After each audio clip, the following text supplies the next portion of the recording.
Yo, what's going on, guys? We are back today for another Alliance War. This is Season 23, War number 3, for Loki is going up against AGT. And we're breaking out another... I think I've only brought rank 3 6-stars to this season so far, which is pretty nice.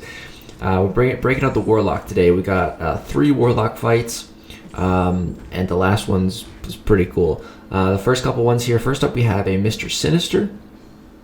So Warlock is absolutely phenomenal for fighting Mr. Sinister, because you just, as soon as you get your infection up, you don't have to worry about his regen, and you can also bleed him.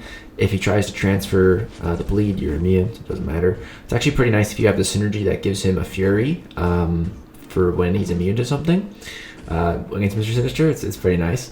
But yeah, this fight's going pretty good. I'm gonna go for my L2 here. We have a bunch of fatigues. I think those lower crit rate. So I didn't really crit much on the L2, but that's okay.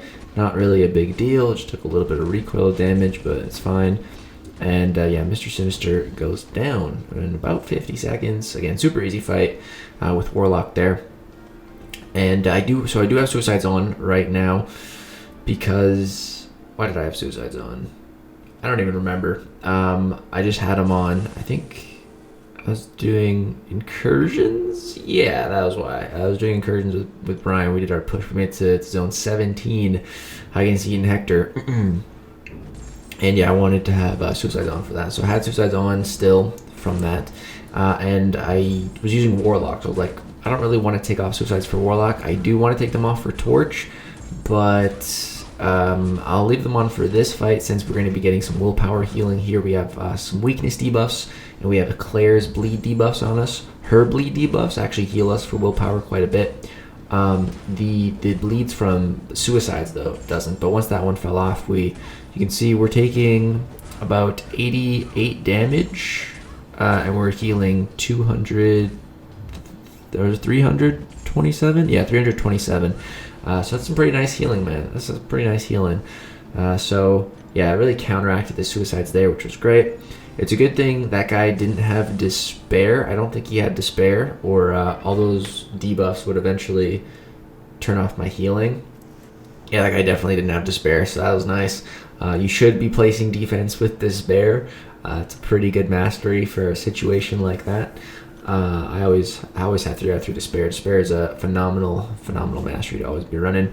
And then yeah, we have one more Warlock fight here, and then after this fight, we don't have another Warlock fight till the very end of the war. So here, after this, I'm gonna take my suicides off, and I'll put them back on at the very end. A couple of mastery swaps, but that's okay. So here, I just take a little bit of a combo, just kind of messed up. I'm not even sure what happened. That's okay. Luckily, he didn't crit. Warlock, he's pretty tanky anyways. At rank 3, we got class advantage. And I got a health boost on right now and health and attack boost. So, yeah, I'm going to go for the triple parry method on his L1 just to stack some infections. I'm going to go for a special 2 here. It's pretty hard. We get a couple of crits in there. And yeah, it really takes him down. I learned my lesson the last time I fought this Havoc because of the power alternator node. You want to just dump your power as quick as possible. So we're going for the reparries here. He does have heavy hitter though, so sometimes he just throws medium, and then he doesn't get stunned. And then yeah, sometimes he just throws a heavy attack, which I can't punish. But yeah, he goes down. Took a couple hits, but it's all good. And then so yeah, now we're gonna take suicides off. I completely dropped them because my next couple fights I'm using Torch, Sorcerer, Torch again, and then back to Warlock. So here we have Mojo on node 22. This has Power Snack, I think it's called, right? Yeah, Power Snack 2 and Backup Recovery. So Power Snack, basically, if you get a buff on you, the buff gets nullified, and the defender gains power. And Mojo, if his anti-life field is up, that's when there's like green gas all around him, and he has the little poison icon. Your buffs will make you degen when they expire and then nullify from the node. So that's kind of the whole point of the placement here. And the back recovery also gives him about a bar of power when he goes to 50%. So the way to do this, the best way I think with Torch, is to just take dexterity off, and then you can't gain any buffs. So then that pretty much turns off Power Snack. And then right there you see you just want to parry the first part of his special 1, take the rest on the block, and then you can just dash back out of the rest. You see I'm going to do it again right here. This is textbook Mojo fighting, in my opinion, with Human Torch. We time the backup recovery. He throws a special. Now I'm going to throw my special. Going to get off some more Incinerates here. And this fight is just, it's going textbook. It's going so perfect. We have 32 Smolders right now. We're looking really, really good. And Mojo drops. Absolutely no problem right there. If you ever have to fight a Mojo on that node with Torch, just try to replicate what I just did. It doesn't go any better than that. That was perfect, man. We played that very nicely. Now, moving into section number 2, actually, we did a bit of a boss express clear. So the boss at this point in the war is down, and it's only the right side of section 2 that needs to be cleared. So basically what that means and why we did that is because it takes off the global node, because the boss on the war map is what gives the global node for tactics like stubborn or protect, flow. Once the boss goes down, that tactic is gone. So we don't have to worry about stubborn anymore, which is pretty nice. So we're on to path number 9. Here's where we don't want to parry stun. So we got an Annihilus here. I've fought him a couple times here before. We have Mystic Dispersion maxed out with Sorcerer Supreme, so it makes her a really good option. You can also punish Annihilus's dash with a light attack, like I just did right there. So yeah, Sorcerer Supreme, really good counter for her. I'm just looking to bait the special 1 here. I got clipped by it a little bit there. I was like, oh, that's not good, but it didn't hit that hard. And now I'm going to use my special 3. Even if it did crit, we would have healed back a lot of it through Adrenaline. You can see the special 3 is my little power bar. It's about to close the gap on that Adrenaline. Adrenaline is so amazing, man. 6 stars. I really love them. So yeah, special 3 did 36,000 damage. Pretty nice. And then we're going to go for 1 combo after. And Annihilus drops. So that's great. We've got 2 more fights this war we have. I think this is a rank...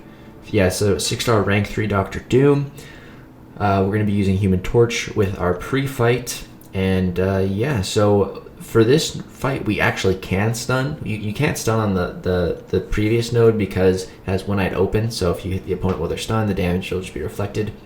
On this fight, you can stun. You just have to wait for the little timer above me to go on cooldown. So while it's red like that, don't stun or it'll be reflected. So we're just kind of waiting, looking for intercepts. We're trying to bait heavies, and here now I can go ahead and parry. Gonna go for heavy, charge up my temperature a little bit. You don't wanna hold your heavies in Alliance 4 to charge them, because most top alliances are running limber, so we gotta be careful of that. So here that little timer's back up. So again, we're just looking for intercepts at this point. Don't want to parry stun. I was trying to push him to his special 2, but he just kept throwing the special 1s, so we just baited them. And yeah, that fight went really well. I knew he was going to be dead by the end of my special 2, so I wasn't worried about him doing any resist shenanigans. And then yeah, we have one more fight, this Domino. So this Domino was the fight that I was really worried about the entire war. Not the entire war, mainly when I first saw my paths, because I was originally assigned Sorcerer Supreme for it, and I was looking at it and I was like, that looks super sketchy. And I was assigned to use an invulnerability boost, and I told Taters, I'm like, dude, I don't know about that. And he's like, or you can use Warlock with an invulnerability boost. I was like, oh, yeah, I think I'll do that. That sounds way better. So it has kinetic transference, so when she gets my block, she's going to gain power. She also has powerful from afar, so when she's not close to me, she's going to get a power gain buff. So the worry here is her going to special 3s, but if she does, it's fine with Warlock because we're bleed immune, and with the invulnerability boost, we can eat 3 special 3s without taking any kind of damage. So she's just throwing the L1s at the start, which is fine. Really what I'm worried about is Lucky. When I see Lucky, I'm just going to not hit her very much because I don't want her to evade and then combo me. So she triggers Lucky, you notice I just back off. Parry, hit her 1 time, just back off, just chilling. I kind of wanted to push her to an L3, but here I get to my special 2, drop it. With a tech boost, you see I get right back to 2 bars, and we're able to just instantly drop another one. And bro, that's the power of a rank 3 Warlock with a tech boost. It's pretty impressive. I still remember seeing Warlock with a tech boost for the first time. It was during Hector's Legends run. I think it was 6.3. It was like the I don't remember which path it was actually. But yeah, I saw Hector do it on one of his legend runs, and I was like, dang, I didn't know Warlock could really use tech boost that way. But he can, dude. He shredded that Domino. I was worried over nothing. So yeah, this war was extremely close, man. It came down to the wire, and we ended up winning by 1. We had 11 deaths, we had 11 deaths, and they had 12 deaths. So it was by 1 death difference, man. Pretty crazy. Dang, dude, it was close. But we still haven't died yet so far. When I say we, I mean me, like the channel. So we're still deathless this season. 3 wars in, it's good. We're on our way. I have a pretty good feeling about the season, just using these powerful rank 3 champions, going into the right matchups. As long as we don't make some really stupid mistakes, should be all right. But yeah, it's our first win actually of the season, which is great. Take a look at here at my individual stats. We're not counting the first war for power rating, that's why it's in purple, but I did have 5 killed in it, so I'm still tracking it.